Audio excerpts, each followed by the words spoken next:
Esta es la unidad 6, en donde estudiaremos la masa atómica, la fórmula empírica y la fórmula molecular y cómo éstas se relacionan entre sí, la manera de determinarlas en un laboratorio y los cálculos para convertir de unas a otras. Hola, continuamos ahora con la unidad 6 que se refiere a masa atómica, fórmula empírica y fórmula molecular. Para iniciar esta unidad vamos a ver algunas definiciones. La primera definición va a ser lo que es masa atómica, que se refiere a la masa que tiene propiamente un átomo. Esta la vamos a medir en unidades de masa atómica. ¿Qué son entonces las unidades de masa atómica? Es una unidad a la que le hemos dado nombre y es exactamente igual a 1/12 de la masa atómica de un átomo de carbono del isótopo 12. Es una unidad de referencia para poder medir en base a ella todas las masas atómicas del resto de los elementos. También tenemos lo que es la masa atómica promedio. Lo que nosotros vemos en la tabla periódica no es la masa de un isótopo, sino que es un promedio de las masas de todos los isótopos que va a tener ese elemento en particular.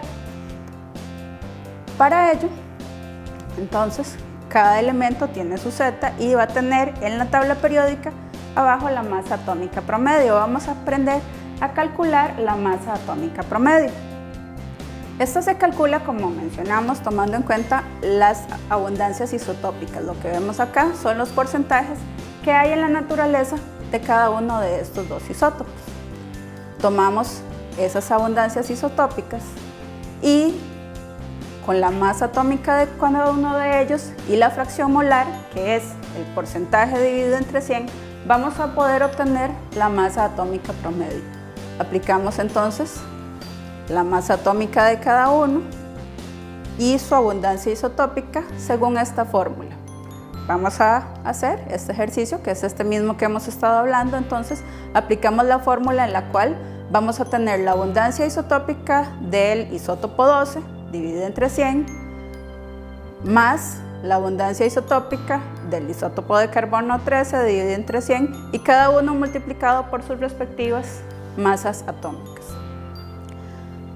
Tenemos el resultado de esta división, es entonces la fracción que vimos en la fórmula anterior para cada uno de los casos y sumando estas dos masas obtenemos entonces la masa atómica promedio, que si recordarán es exactamente igual a la que vimos hace un momento que tenía el elemento en la tabla periódica.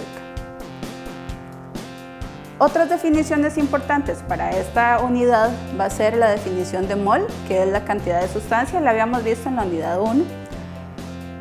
El número de Avogadro, que va a ser un número que nos da cuántas partículas hay en cualquier tipo de mol de esas partículas. Si tuviéramos, por ejemplo, un mol de átomos, esta sería la cantidad de átomos que hay.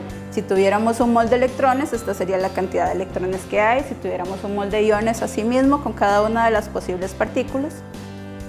Y luego la masa molar, que va a ser entonces la masa en gramos, principalmente, que tiene un mol de unidades, o sea, un mol de partículas, que vamos a utilizar de la sustancia en particular. Cuando trabajamos esta unidad nos vamos a dar cuenta de que hay relaciones importantes, que va a ser, por ejemplo, la relación de convertir la masa del elemento a la cantidad de moles y esta a la cantidad de átomos. Vamos a recordarnos que un gramo tiene 6.02 por 10 a la 23 UMAS y podemos establecer la referencia de esta forma también. También la masa molecular es importante tomar en cuenta que va a ser la suma de las masas de cada uno de los átomos.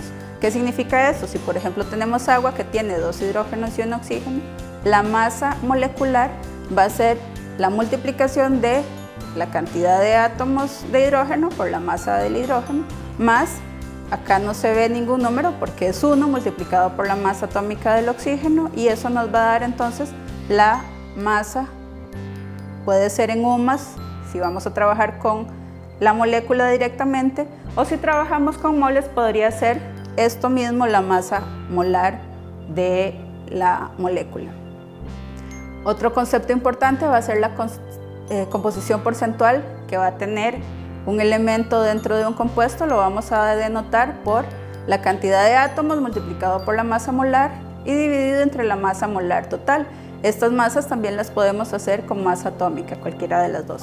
Para ello, por ejemplo, vamos a ver el caso del peróxido de hidrógeno, en el cual vamos a tener que la masa del hidrógeno y la masa del oxígeno son estos que vemos aquí. Si queremos calcular, por ejemplo, la masa molecular, haríamos la multiplicación como lo vimos hace un momento y tendríamos que la masa molecular del peróxido de hidrógeno es esta que vemos acá. Y para calcular la composición porcentual, por ejemplo, del hidrógeno, vamos a tomar la cantidad de átomos, que es 2, multiplicado por la masa del átomo dividido entre la masa total por 100. Eso nos va a dar un porcentaje de hidrógeno de 5.96. Lo mismo hacemos con el oxígeno, solo que ahora multiplicado por la masa molar del oxígeno, y eso nos va a dar un porcentaje de oxígeno de 94.06.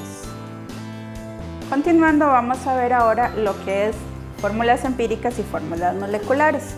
Para ello, vamos a tratar de determinar la fórmula empírica del etanol. El etanol sabemos que está compuesto por carbono, hidrógeno y oxígeno. Para ello vamos a usar este sistemita. Lo que vamos a hacer es que vamos a colocar una cantidad de etanol, 11,5 gramos para ser exactos, y vamos en presencia de oxígeno a quemarlo. Una vez que lo quemamos, eso nos va a generar agua que la vamos a absorber en un tubo absorbente de agua. Para este ejemplo particular obtenemos 13,5 gramos y luego vamos en un segundo tubo a absorber el carbono en forma de CO2 y para este ejercicio en particular vamos a obtener 22,0 gramos. Vamos a tener una cantidad de oxígeno ahí no consumido que va a sobrar. Con este pequeño sistema podemos obtener entonces, luego por relaciones estequiométricas, la cantidad que hay de cada uno de los 3 elementos que componen este compuesto. ¿Cómo lo vamos a hacer? Tomamos cada una de las masas, por ejemplo la masa de CO2, y la vamos a convertir mediante la masa molar a moles de CO2, cancelando los gramos. Luego esos moles de CO2 los podemos convertir a moles de carbono mediante la relación de composición que tiene el compuesto. Y luego, mediante la masa molar otra vez, vamos a obtener la masa de carbono que hay en ese compuesto particular, para este caso 6 gramos. Repetimos ahora, pero con el agua, para obtener la masa de hidrógeno que tiene el compuesto. ¿Cómo? Mediante la masa molar obtenemos los moles de agua, luego con la composición del agua obtenemos la cantidad de moles de hidrógeno que hay ahí y luego mediante la masa molar lo devolvemos a gramos de hidrógeno, para nuestro caso particular 1,51. Posteriormente, mediante diferencia, ya este es un poco diferente, vamos a restar de la masa original que teníamos, 11,5 gramos, vamos a restar la masa de cada uno de los elementos. En este caso de 11 restamos 6 y restamos 1,5 y nos da una masa de oxígeno de 4,0 gramos. Con esas 3 masas vamos a obtener entonces después la composición del etanol. ¿Cómo? Vamos a obtener mediante una relación de dividir la masa entre la masa molar, los moles de cada uno de los elementos. Para el caso particular acá vamos a obtener el carbono, tenemos una cantidad proporcional de moles de carbono, luego obtenemos la cantidad de hidrógeno dividido entre la masa molar del hidrógeno y obtenemos una proporción de hidrógeno que hay, y lo mismo con el oxígeno y obtenemos una proporción de oxígeno que hay. Eso nos daría una fórmula molecular en mitades de elementos o cuartos de elementos que no puede darse, necesitamos números enteros. Para ello vamos a dividir entre el menor de cada uno de estos coeficientes, en este caso 0.25, y obtenemos para el primer caso 2, para el segundo caso vamos a obtener 6 y para el tercer caso 0.25, entre 0.25 nos da 1. Eso nos da una relación entonces de moles en cada uno o de unidades de 2, 6 y 1. Son los que trasladamos entonces, subíndices, el 1 no se anota, los trasladamos acá para obtener la fórmula empírica del compuesto. Eso nos da una serie de pasos similar a la que tenemos acá, que lo que vamos a hacer es primero determinar la masa de los compuestos, luego vamos a transformar por estequiometría a masas de elementos, dividimos esas masas entre las masas molares para obtener moles y luego vamos a dividir entre el menor para obtener un coeficiente, y ese coeficiente va a buscar, si no es un número entero, multiplicarse por números enteros hasta lograr que todos los coeficientes sean números enteros. Vamos a explicar esto nuevamente con un ejemplo. Tenemos un compuesto que va a tener 30% de carbono, 3,36% de hidrógeno y 66,63% de oxígeno. Para estudiar ese compuesto primero necesitamos masas, entonces vamos a asumir que ese 100% es de 100 gramos, entonces tendríamos 30 gramos de carbono, 3 gramos de hidrógeno y 66 gramos de oxígeno. Cada uno de esos gramos los vamos a dividir en su respectiva masa molar para obtener moles. ¿Cómo? Vamos a dividir entre 12 para obtener los moles de carbono, entre 1 para obtener los moles de hidrógeno y entre 16 para poder obtener los moles de oxígeno. Luego, como hicimos anteriormente, dividimos entre el coeficiente menor y eso nos da coeficientes como los que vemos acá, proporciones que no son números enteros. Esas proporciones que no son números enteros, entonces los vamos a multiplicar por números enteros, primero 2, hasta obtener números enteros. En este caso otra vez obtenemos 2, 2,66 y 3,34. Quiere decir que multiplicar por 2 no funciona para este caso particular. Entonces vamos a multiplicar por 3. Multiplicado por 3 obtenemos entonces, en el primer caso 3, en el segundo 3,99 que es casi 4 y en el segundo 5,01 que es casi 5. Nos da entonces que este compuesto en particular tiene una fórmula empírica similar a esta que vemos acá. 3 carbonos, 4 hidrógenos y 5 oxígenos es lo que nos da el resultado de esta fórmula. Nos queda ahora por ver lo que son fórmulas moleculares.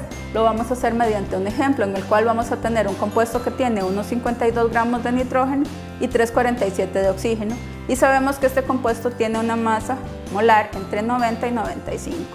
Vamos a determinar tanto la fórmula molecular como la masa molar para este caso para poder llegar a él.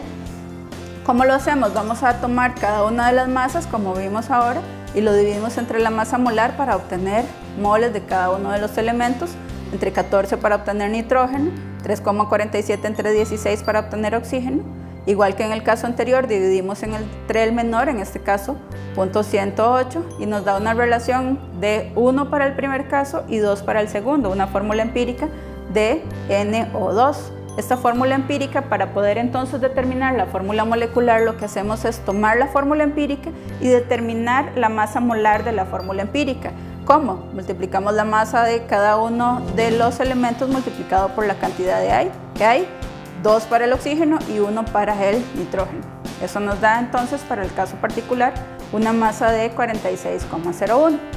Para determinar la fórmula empírica vamos a tomar esta masa y vamos a dividir la masa original entre esa masa, nos va a dar un cociente, en este caso de 2. Este número es el que vamos a utilizar para multiplicar por cada uno de los subíndices que hay acá y con ello obtenemos entonces la fórmula molecular, que para este caso, multiplicando cada uno de los coeficientes por 2, nos da una fórmula molecular de N2O4.